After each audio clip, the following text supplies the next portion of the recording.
नमो नमः। कठोपनिषद प्रथम अध्याय अंतिम वल्ली तृतीय वल्ली। यमराज नचिकेता को आत्मतत्व के विज्ञान का उपदेश दे रहे हैं। इस क्रम में वो बताते हैं कि यद्यपि आत्मतत्व का जो विज्ञान है वो स्वयं तो प्रकाश रूप है, लेकिन जो स्थूल बुद्धि वाले हैं वे उस आत्मा का प्रत्यक्ष नहीं कर पाते। जो सूक्ष्म बुद्धि वाले हैं वही उस आत्म तत्व का प्रत्यक्ष कर पाते हैं। शब्दशः अर्थ समझते हैं।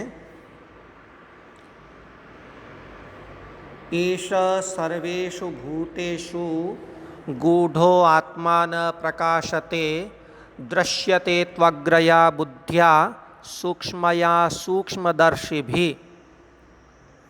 सर्वेषु भूतेषु समस्त प्राणियों में, सभी भूतों में, ब्रह्म से लेकर के स्थूल जो वृक्ष इत्यादि प्राणी हैं उन समस्त प्राणियों में गूढ़ः, गूढ़ होने से एष आत्मा, यह आत्मा न प्रकाशते, प्रकाशित नहीं होता है। तो किंतु अग्रया सूक्ष्मया बुद्धया, अग्रया तीक्ष्ण, सूक्ष्मया सूक्ष्म बुद्ध्या, बुद्धि के द्वारा, सूक्ष्मदर्शी भी, सूक्ष्म वस्तु का देखने का स्वभाव रखने वाले साधकों के द्वारा दृश्यते, यह देखी जाती है, प्रत्यक्ष की जाती है यह आत्मा। दो तीन बातें यहाँ स्पष्ट करते हैं। पहली बात तो ये बताई जा रही है कि यह आत्मा सर्वेषु भूतेषु, समस्त प्राणियों में है। ये बात सिद्ध है। अब फिर भी वह प्रकाशित क्यों नहीं होती है, प्रत्यक्ष क्यों नहीं दिखाई देती है? इसका कारण है वह आत्मा, वह आत्मतत्व गूढ़ है। गूढ़ होने का मतलब है वो अविद्या या माया से आवृत है, घिरा हुआ है, इसलिए प्रत्यक्ष नहीं होता है। तो फिर तो कोई भी प्रत्यक्ष नहीं कर पाएगा। तो बताते हैं कि नहीं, जो सूक्ष्मदर्शी लोग हैं, जो साधक सूक्ष्मदर्शी हैं, सूक्ष्म वस्तुओं को देखने का जिनका स्वभाव है, उनके द्वारा तो ये देखी जा सकती है, प्रत्यक्ष की जा सकती है। साधन क्या होगा? बुद्धया, बुद्धि, बुद्धि से देख सकते हैं वो। कैसी बुद्धि? अग्रया, एकदम अग्रणी हो, नोकदार हो, तीक्ष्ण हो और सूक्ष्म हो, ऐसी बुद्धि के द्वारा वो आत्म तत्व का साक्षात्कार कर लेते हैं।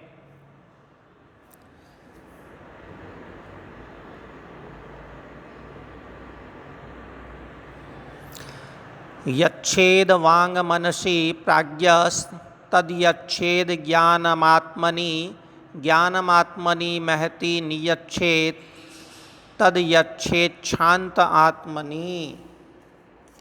अब इस मंत्र के द्वारा यह ब्रह्म प्राप्ति का जो उपाय है, आत्म तत्व के ज्ञान का जो उपाय है, उसे जानते हैं अपन। यच्छेद वांग मनसि प्राज्ञ, प्राज्ञ यहाँ कर्ता के रूप में है। प्राज्ञ व्यक्ति, विशिष्ट रूप से ज्ञान करने वाला व्यक्ति, विद्वान व्यक्ति, वाक, वाक वाणी, वाणी से यहाँ सभी इंद्रियों को ग्रहण करना है। तो वाग आदि सभी इंद्रियों को मनसी, यद्यपि सप्तमी के रूप में मनसी ई रस्व होता है, लेकिन ये आर्ष प्रयोग है, छांदस प्रयोग है, इसलिए यहाँ दीर्घ आया है। अर्थ होगा मन में।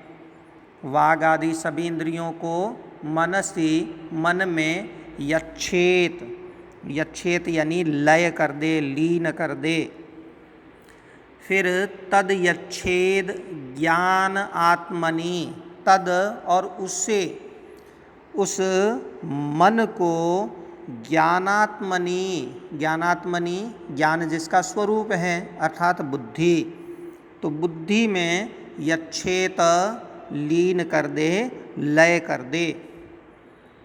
ज्ञानमात्मनि महति नियच्छेत, और फिर ज्ञानम ज्ञान को अर्थात बुद्धि को, बुद्धि और ज्ञान यहाँ पर्याय है, तो ज्ञान यानी बुद्धि को महति आत्मनि, महान आत्मा में, जो सब में विद्यमान है, सूत्रात्मा हिरण्यगर्भ है, उस हिरण्यगर्भ में नियच्छेत लीन कर दे।